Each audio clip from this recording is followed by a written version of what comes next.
త్వరలోనే వాళ్లకు బెయిల్ వస్తుంది, ఆ కేసులు కూడా కొట్టివేసే విధంగా మీరందరూ తిరిగి మీరు పాత రోజుల్లో మీరు ఎంత ప్రశాంతంగా సంతోషంగా మీ కష్టం చేసుకొని ఎట్లా బతకగలిగినో అదే పరిస్థితి కల్పించడానికి అది వచ్చే వరకు తప్పకుండా అన్న నాయకత్వంలో మేము అందరం మీకు అండగా ఉంటామని చెప్పి మీ అందరికి కూడా తెలియజేసుకుంటూ సెలవు. జై తెలంగాణ, జై కేసీఆర్. సత్యవతి అక్కకు ధన్యవాదాలు తెలియజేస్తూ ఇప్పుడు కవి, గాయకులు, ప్రస్తుత ఎమ్మెల్సీ అయినటువంటి అన్న దేశపతి సీన్ అన్నను మాట్లాడాల్సిందిగా మనవి చేస్తాం.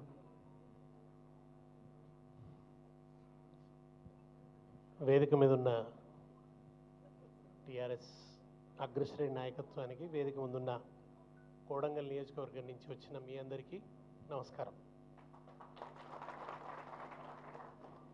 ప్రజాపాలన పేరిట గద్దెనెక్కి భయంకరమైన ప్రజా పీడన చేస్తున్న కాంగ్రెస్ ప్రభుత్వానికి మొట్టమొదటి ప్రతిఘటనను రుచి చూపిన కోడంగల్ ప్రజానీకానికి నేను మనసారా అభినందనలు తెలియజేస్తున్నా. నాకు ఈ రేవంత్ రెడ్డి పరిస్థితి ఇవాళ చూస్తుంటే నాకు ఇప్పుడు పంచతంత్రంలోని ఒక కథ యాదికి వస్తున్నది. ఓ నక్కకి ఊర్లో మన అడవిలో ఆహారం దొరకక ఊర్లోకి వచ్చిందట. ఊర్లోకి వచ్చి అది దోబీ ఘాట్ల దగ్గర తిరుగుతున్నది.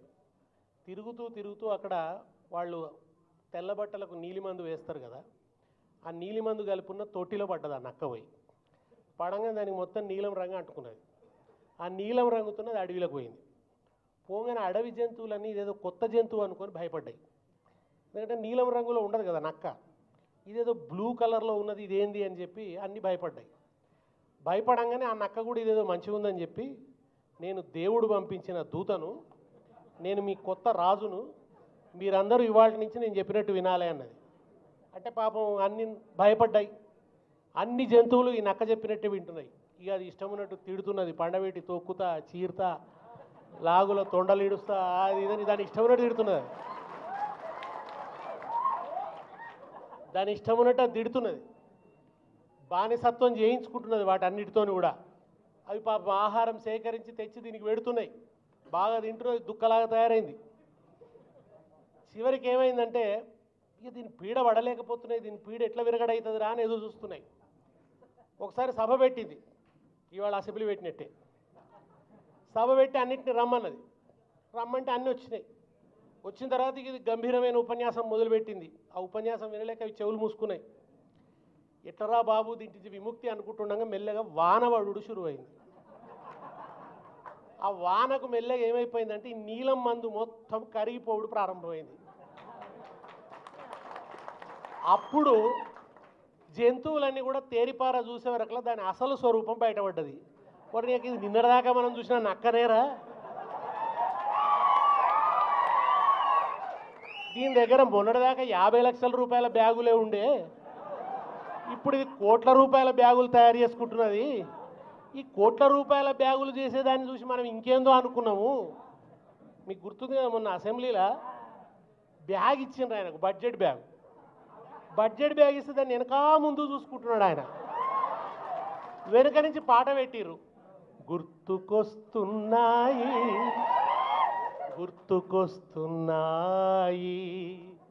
ఎదలోపల ఏమూలనో నిద్రించు జ్ఞాపకాలు గుర్తుకొస్తున్నాయని పెట్టిరు. మనోళ్ళు కరెక్ట్ పెట్టిరు. అట్లా నీలం రంగు కరిగిపోగానే జంతువులన్నిటికీ అర్థమైపోయింది అది నక్క అని. ఇక తర్వాత ఏం జరిగిందో నేను చెప్పాను మీకు. ఇవాళ రేవంత్ రెడ్డి రంగు కూడా అట్లనే కరిగిపోతున్నది. ఎలక్షన్లకు ముందు నీలం రంగు వేసుకొని వచ్చిండు ఆయన. ప్రజాపాలన, ప్రజాస్వామ్యము, భావ ప్రకటన స్వేచ్ఛ అని పెద్ద పెద్ద మాటలు మాట్లాడిండు. వీళ్ళు చెప్తే అవన్నీ కూడా నోటికి బట్టి మాట్లాడడం మొదలుపెట్టిండు. కానీ గద్దెనెక్కినాక తన అసలు రంగు బయట పెట్టుకుంటున్నాడు.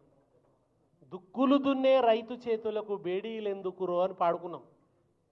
ఇవాళ విత్తనాలు వేసే రైతు చేతులకు, దుక్కులు దున్నే రైతు చేతులకు, పంటలు తీసే రైతు చేతులకు బేడీలు వేసి దుర్మార్గంగా లాకపు హింసలు, మా భూమి మాకు ఉండాలన్నందుకు, మా భూమిలో మేము వ్యవసాయం చేసుకొని బతుకుతాం. నిజానికి ఆయనకు ఫార్మా కంపెనీలు పెట్టేటందుకు బోలెడంత భూమి హైదరాబాద్లో ఉన్నది. కానీ ఆ హైదరాబాదును కాదని లగచర్ల మీద పడ్డాడు. కానీ లగచర్లలో ఉన్నది లంబాడి బిడ్డలు. ఈయన లొంగదీస్తే లొంగే రకాలు కాదు. లంబాడి బిడ్డల శక్తి ఏందో శౌర్యం ఏందో చూపిస్తే తట్టుకోలేకపోయిండు. ఆ కసి మనసులో పెట్టుకొని అర్ధరాత్రి ఊరు మీద పడి తీసుకుపోయి లాకప్లో పెట్టి 3rd డిగ్రీ హింసలు ప్రయోగించిండు. 3rd డిగ్రీ హింసలు ప్రయోగించడే కాక జైల్లో పెట్టి 40 రోజుల నుంచి విడుదల చేయక ఒక నియంతృత్వ పరిపాలన చేస్తూ రాక్షసానందం పొందుతున్నాడు. చివరికి మొన్న హీరియా నాయక్ పాపం గుండెపోటు వస్తే ఎంత కరడుగట్టిన నేరస్తుడైనా టెర్రరిస్టునైనా సరే గుండెపోటు వస్తే స్ట్రెచ్చర్ మీద తీసుకొస్తారు, లేకుంటే వీల్ చైర్లో తీసుకొస్తారు హాస్పిటల్. ఒక మనిషికి గుండెపోటు వచ్చినప్పుడు ప్రాణాపాయ స్థితిలో ఉన్నప్పుడు దవాఖానకు తీసుకొచ్చినప్పుడు ఒక స్ట్రెచ్చర్ మీదో వీల్ చైర్లో తీసుకొస్తారు. అది కనీస మానవ హక్కు. ఇది నిజంగా ఒక బీఆర్ఎస్కి సంబంధించిన విషయం కాదు, ఇది ఒక పార్టీకి సంబంధించిన విషయం కాదు, మానవత్వానికి సంబంధించినటువంటి విషయం. ఇది కనీస మానవీయత ఉన్న వాళ్ళు ఎవరైనా దీన్ని ప్రశ్నించాల్సినటువంటి విషయం. అట్లా తీసుకురాకుండా